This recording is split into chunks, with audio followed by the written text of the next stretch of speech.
Good morning, afternoon, evening, everyone. Hi, my name is Myra and welcome back to my channel.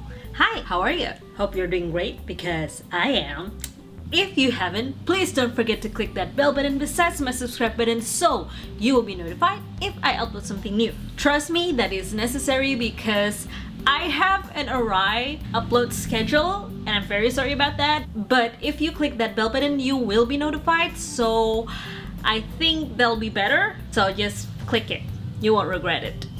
Now, as an Indonesian, I cannot be more proud when I hear the news about a known fictional character from my country will be made into a big movie, and it will be produced by 20th Century Fox even. I was definitely over the moon, mostly because Wiro Sableng is a beloved fiction in Indonesia with sound storyline and interesting, memorable characters. Now, after anyone watches this movie, whether you're from Indonesia or not, when they heard Wiro Sableng, they should be able to connect it directly with my country, Indonesia. That is all I could ever ask for, really. To have something from my country internationally known and acknowledged. At least that's my hope, now that Wiro Sableng hits the theaters. However, I myself don't remember much about the actual local series, which is where Wiro Sableng from. It was a series, and before that I think it was a comic book character. I don't know. If you know more about Wiro Sableng than I do, please comment below. I knew I watched several episodes when I was little, and for all I know, Wiro Sableng is the equivalent of a superhero in my country. I remember his white outfit, his legendary axe, and his spunky attitude. The story in this movie starts with Wiro Sableng's journey to become the warrior that we all eventually know. He was an orphan on the verge of being murdered by the main villain named Mahesa Birawa before he was saved by a martial arts teacher, a woman named Shinto Gendeng. She raised Wiro Sableng, teaches him pencaksilat, which is a specific martial arts from my country, and then once he was ready, she sent him away to go on a mission that would uncover the truth about the past, the present, and eventually lead him to a future of being a real warrior. Not to mention finding some friends and foes along the way. Now, if you haven't seen the movie, please stop here. Pretty please? Okay? Thanks.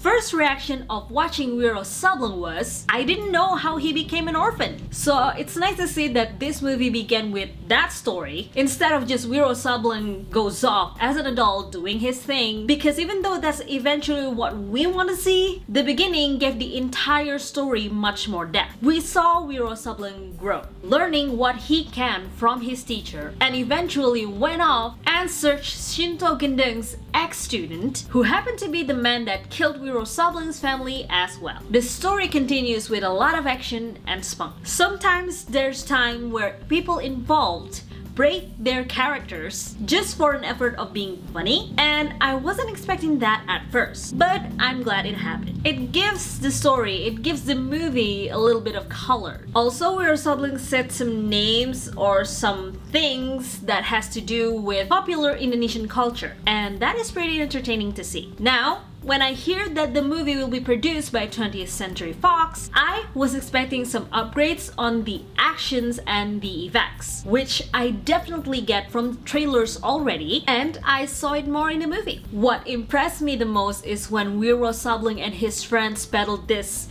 evil witch. There are 5 of them, but I cannot remember their names, and they could be invincible at some point. Invincible, not invincible.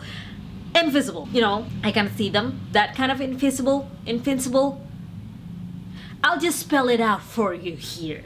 But Wiro Sableng is able to see them with his skills and eventually knock them out. That was cool. This storyline is also acceptable to me. We get to see Wiro Sableng from when his parents were murdered. Also, then there's a considerable amount of time dedicated to see Wiro Sableng grow and accept the challenge from his master or his teacher.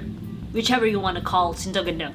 But after Wiro went out to fulfill his destiny, then everything became quite complex. So many new characters being introduced and the development of the storyline just goes by so fast. So I think the people that watch this movie should know first who Wiro Sableng is. Then they will be able to enjoy the movie. What bothers me the most is the endgame, where Wiro Sableng fights Mahesa Birawa. Actually, even before that, when the king, Wiro Sableng, and his friends, plus the guards, tries to infiltrate the castle. There are a lot of fights involved with all the important characters, and I mean everyone, from Anggini to Bujang Gila Tapak Sakti, which is this huge funny man. I'll put his picture or his scene here, and even the king himself got into a fight, or at least bickering? No, it's definitely a fight. At first, for me, the fights were entertaining until I saw how long Wiro Sableng actually fights Mahesa Birawa,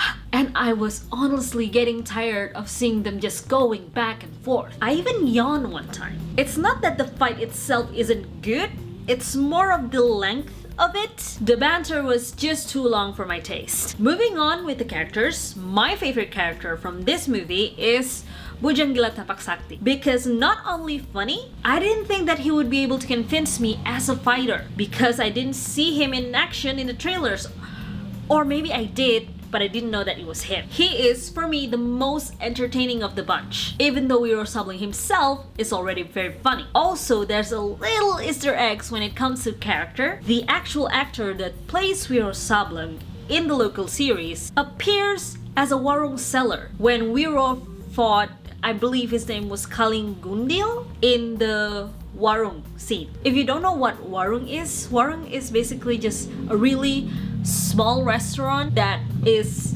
available all over Indonesia. It serves everything, sometimes from full meals to snacks and hot and cold drinks, but the place itself is really small. Now, the question is, as always, should you watch this movie? If you are a big fan of Wiro Sableng, or if you want to know a little bit more about an Indonesian superhero, I guess, or a character that Indonesian could call as a hero, then this movie is for you. It is full of action, entertaining, but does not sacrifice the storyline, and it shows only a fraction of my nation's beautiful country and culture. If this movie does play in your country, please do me a favor and watch it. I will be forever thankful and love you to the end of time. Promise. So, that is all I have for you guys today. Thank you so much for watching. I hope you like my movie review, and if you are, please don't forget to comment, like, subscribe. If you don't, then comment below. Tell me what I did wrong. And don't forget to follow my Facebook and Instagram. They are in my description below. Thank you again so much for watching. Thank you for your support. Thank you for everything. And I will see you next time. Bye!